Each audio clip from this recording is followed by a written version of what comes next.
Good morning, students. I hope all of you are safe in your houses. Let's start the chapter Reproduction in Organisms of class 12. In this chapter, today in this video, we discuss about the 3 points. First point, what is the lifespan? Second point, what is the reproduction? And third point is what was the purpose of reproduction. So that first things, what is the lifespan? Lifespan is the period of any living organism from birth to his natural death. Means किसी भी living organism के birth से लेकर उसकी natural death के बीच का जो time period होता है वही क्या है, वही उसका लाइफ स्पॉन। जो लाइफ स्पॉन होता है वो डिफरेंट टाइप्स ऑफ एनिमल्स या डिफरेंट टाइप्स ऑफ प्लांट्स में वो वेरी करता रहेगा। That's example, elephant has the 60 to 65 years of life span. Butterfly has 1 to 2 week of life span.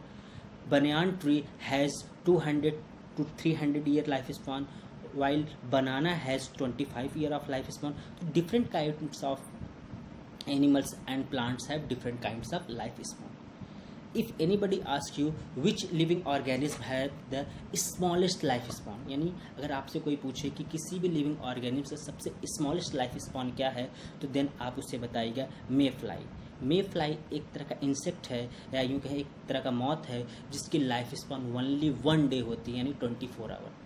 अगर सबसे लार्जेस्ट लाइफ स्पैन की अगर हम बात करें किस ऑर्गेनिज्म का जो लाइफ स्पैन है वो सबसे ज़्यादा है, तो वो है सिक्वेया ट्री। सिक्वेया ट्री का जो लाइफ स्पैन होता है वो 3000 से 4000 ईयर होता है। अगर अब हम बात करें नेक्स्ट जो टॉपिक है वो रिप्रोडक्शन की, तो व्हाट इज द रिप्रोडक्शन? तो then the reproduction is a biological process in which any living organism reproduce similar kinds of young ones. मीन्स रिप्रोडक्शन एक ऐसा बायोलॉजिकल प्रोसेस है जिसमें एक लिविंग ऑर्गेनिज्म जो होता है वो अपने जैसा ही दूसरा लिविंग ऑर्गेनिज्म को प्रोड्यूस करता है। अगर हम बात करें what was the purpose of reproduction, ये रिप्रोडक्शन की क्यों ज़रूरत है, क्यों लिविंग ऑर्गेनिज्म रिप्रोड्यूस करते हैं, तो इसके कुछ पॉइंट हैं। अब पर्पस में अगर हम पहला पर्पस देखें तो पहला पर्पस है continuity of life. Continuity of life का मीन्स जो लाइफ जो है जो 1000 ईयर्स से लेकर यानी हम कहें हज़ारों साल जो पहले जो लाइफ आई थी वो अब तक वो लाइफ जो सर्वाइव करती चली आ रही है, उसकी जो कंटिन्यूटी बनी है, अर्थ पे लाइफ की कंटिन्यूटी बनी है जब से लाइफ ऑरिजिन हुआ है, वो कंटिन्यूटी वही है क्या है, वो due to the reproduction. Reproduction जैसे अब हम ह्यूमन बींग्स की बात करें, 1000 ईयर पहले भी ह्यूमन बींग्स था, 1000 ईयर बाद भी ह्यूमन बींग्स है।